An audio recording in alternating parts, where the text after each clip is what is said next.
Beleza, pessoal? Vamos encerrar então nossa videoaula sobre produção mineral não energética no Brasil, com destaques para a região Nordeste e a região Sul do Brasil. Ou melhor dizendo, pessoal, para não destaques. A região Nordeste e a região Sul do Brasil são pobres em minerais metálicos, beleza? Tá até aqui, pessoal, ó. Região Sul do Brasil, baixa produção de mineral metálico. Região Nordeste, baixa produção de mineral metálico. Mas já que eles basicamente são pouco produtores de mineral metálico, eles se destacam em que tipo de produção assim mineral, tá? No caso do Nordeste, pessoal, tem como destaque principal a produção do cloreto de sódio. 90% do sal consumido e comercializado no Brasil vem do Nordeste. Inclusive, destacamos, pessoal, como produtor salineiro o Rio Grande do Norte, beleza? Lá no norte do Rio Grande do Norte, nós temos a Zona Salineira, que passa pelos municípios de Mossoró, Açu, Macau, Areia Branca e assim por diante, beleza, pessoal? O norte, o extremo norte do estado do Rio Grande do Norte é um grande produtor de cloreto de sódio. 90% do cloreto de sódio consumido no Brasil vem dessa região, tá? Por que o Rio Grande do Norte ele se destaca tanto em produção de sais? Primeiro, nós temos uma região com um altíssimo grau de salinidade da água, beleza, pessoal? Aí é uma região com uma concentração muito grande de sal, beleza? De cloreto de sódio. Segundo, tem um clima muito quente, um clima muito seco e ainda por cima uma região que se venta demais. O Rio Grande do Norte recebe de frente os ventos alísios, que a gente chegou a comentar deles lá na nossa aula de cartografia no comecinho do ano, tá, pessoal? No caso, esse clima quente, esse clima seco e o recebimento dos ventos alísios facilitam o processo de secagem, tá? De evaporação e secagem do sal, beleza? Então eles montam piscinões onde basicamente a água marinha é empoçada. E no caso, esse clima extremamente quente, esse clima bastante ventoso, ok? Basicamente aí facilita o processo de evaporação e secagem desse sal, beleza? O sal potiguar, o sal do Rio Grande do Norte, é muito comercializado no Brasil e ele também é parcialmente exportado, beleza? Então a região Nordeste é uma região de baixa produção mineral metálica, mas se destaca na produção salineira. 90% do nosso cloreto de sódio vem dessa região. E no caso, a região do Rio Grande do Norte, né, o norte do Rio Grande do Norte, a região chamada de Zona Salineira, é o que mais se destaca na produção desse elemento, tá? O Rio Grande do Norte tem uma altíssima taxa de salinidade marinha, um clima muito quente, muito seco e ainda por cima é um grande recebedor de ventos alísios, que facilitam o processo de evaporação e o processo de secagem do sal. Beleza, pessoal? Isso é bastante importante. E a região sul do Brasil também é uma região pobre em minerais metálicos, ok? Mas o sul do Brasil se destaca na produção de carvão, que é um mineral energético, beleza, pessoal? O carvão mineral é como o petróleo, o gás, por exemplo, o xisto betuminoso, são minerais energéticos, beleza, pessoal? Passíveis de geração de combustível, energia e assim por diante, tá? No caso, pessoal, do sul do Brasil, o Rio Grande do Sul, ele se destaca um pouquinho na produção de cobre e de zinco, que são minerais metálicos, mas o forte do estado mesmo, o forte do Rio Grande do Sul é a produção de carvão mineral. Inclusive, nós temos lá no Rio Grande do Sul o cinturão carbonífero. É uma região, pessoal, de carvão, produção de carvão mineral, bem no centro do estado do Rio Grande do Sul, ok? Onde essa produção de carvão tem como principal objetivo geração de energia termoelétrica. Não é à toa que a maior parte das termoelétricas do Brasil estão na região sul, porque é exatamente na região sul onde está a nossa maior concentração de carvão mineral, cinturão carbonífero Rio Grande do Sul. Beleza, pessoal? Antes da gente ir para o nosso último tópico, eu só gostaria de pontuar algumas coisas com vocês, pessoal. Quando nós começamos essa videoaula de mineração, eu destaquei as importâncias econômicas, né, da mineração. Falei que os produtos minerais é os que mais colaboram para o Brasil ter superávit na balança comercial. Na verdade, a mineração é responsável por 30% do PIB do Brasil, é o principal gerador de emprego e de coleta de tributos de impostos em Minas Gerais e no Pará. Então, assim, a importância econômica é monstruosa. Mas a mineração tem dois graves problemas.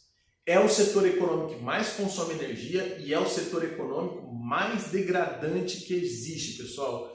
A mineração gera o desmatamento das áreas, a mineração gera a erosão das áreas, porque ao desmatar você deixa o solo exposto para a ocorrência de erosão. Você tem a contaminação por mercúrio, afinal de contas o mercúrio é muito utilizado para a amalgação do ouro, por exemplo, e de alguns outros minerais. Então existe a contaminação pelo mercúrio de água, solos, até mesmo das pessoas, ok? E o mercúrio é um metal pesado, né? Altamente contaminante. Gera-se a lixiviação. A lixiviação é a lavagem do solo, né? Esse solo desmatado, ele acaba sofrendo pancadas de chuva e essa chuva provoca uma erosão laminar sobre o solo, né? Bate a água da chuva e essa chuva escorre e vai erodindo laminalmente, tá? De forma laminar na superfície e acaba jogando esses sedimentos dentro de rios, ok, pessoal? Então você tem a lixiviação do solo, que é a lavagem, você tem o assoreamento dos rios, que é quando o rio começa a perder profundidade, contaminação, erosão, desmate. Então, assim, é atividade extremamente contaminante. E no Brasil nós tivemos recentemente dois graves, né, eventos, né, que ocorreram ligados à mineração, né, ao rompimento de barragem Mariana, o rompimento de barragem Brumadinho e assim por diante. Beleza? Para a gente fechar, pessoal, precisamos falar de um assunto recente que ainda está em pesquisa, ainda está em desenvolvimento, mas é importante que você saiba, pessoal. Tem um fenômeno muito discutido por aí chamado terras raras, o minério da vez. Na verdade, pessoal, as terras raras nada mais são do que 17 elementos químicos da tabela periódica. Olha eles aqui, ó. Beleza? Entre eles um famosíssimo, né, o silício. Okay? As terras raras são 17 elementos químicos da tabela periódica que possuem capacidade eletrônica, magnética e ótica. É graças a esses minerais, okay, apelidados de terras raras, que nós temos o melhor desempenho de lâmpadas, celulares, motores, sistemas e assim por diante. Pessoal, a partir da terceira revolução industrial, vai surgir a informática, a robótica, a nanotecnologia e assim por diante. Esses equipamentos eletrônicos, frutos da terceira revolução industrial, os robôs, os equipamentos de informática, micro e nanochip, precisa desses minerais, beleza? Então, as terras raras são minérios com uma altíssima capacidade eletrônica, magnética e ótica, muito necessária para a produção de equipamentos eletrônicos pós-terceira revolução industrial. Ok, pessoal? Isso é bastante importante. Entre eles o silício, que é bastante famoso. Inclusive, se você pegar o último grande polo industrial americano, grande polo de fábricas de indústria americano, foi construído numa região de silício. Vale do Silício, costa oeste americana, a costa californiana dos Estados Unidos, né? Foi construída ali a Universidade de Stanford para criar a mão de obra qualificada, para gerar as tecnologias, mas essa universidade e as indústrias foram construídas, estão sendo construídas em torno de uma região de silício, de terras raras, beleza?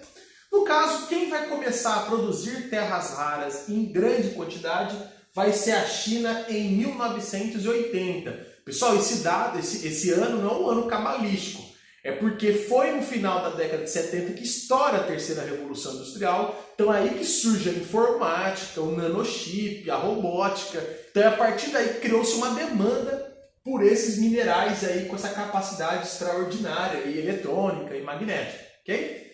A China, pessoal, hoje ela tem a maior parte das reservas de terra rara do mundo, ela tem reservas extremamente fartas. Somando ao fato de ter uma mão de obra barata, a China consegue produzir eletrônicos como ninguém. Ela tem a matéria-prima básica para criar esses eletrônicos modernos e tem a mão de obra barata para produzir de maneira barata esses eletrônicos. Esse é um dos fatores que explica a China estar dominando os preços de produtos eletrônicos hoje. Tem a matéria-prima, tem reserva farta de terras raras, como o silício, inclusive.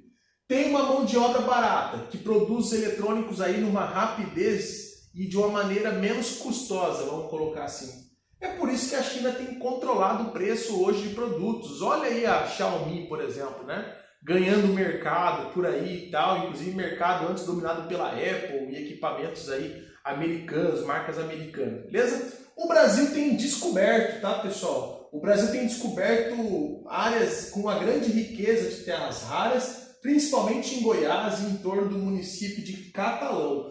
Quanto mais pesquisa e produção, menor dependência o Brasil tem da China. E aí, quem sabe, se a gente qualificar nossa mão de obra, nós podemos nos destacar como um grande produtor de eletrônicos modernos, beleza? Como a China é hoje. Tranquilo, gente? Então, terras raras, 17 minerais com capacidades eletrônicas, magnéticas e óticas, que basicamente é a matéria-prima necessária para a produção de equipamentos a partir da terceira revolução industrial, final da década de 70. Hoje a China domina a sua produção, hoje a China consegue extrair em grande quantidade, produzir eletrônicos com estes, ok? E praticamente hoje ganha os mercados aí mundiais de eletrônicos, beleza? O Brasil ainda está em pesquisa recente, mas é uma pesquisa já considerável, uma produçãozinha que está começando, e quanto maior pesquisa e produção nessa área, menor a dependência que nós teremos da China. Beleza, pessoal? Então destacamos a região Nordeste com a produção salineira, a região Sul do Brasil com o carvão mineral. Não é à toa que a maior parte das termoelétricas estão no Sul do Brasil, que é onde está o carvão. E falamos um pouquinho sobre terras raras, que com certeza vocês vão estudar isso com maior afinco, maior atenção nas aulas de Química. Beleza, pessoal? Espero ter ajudado. Essa aula é sobre produção mineralógica brasileira. Fechou? Então até mais, pessoal!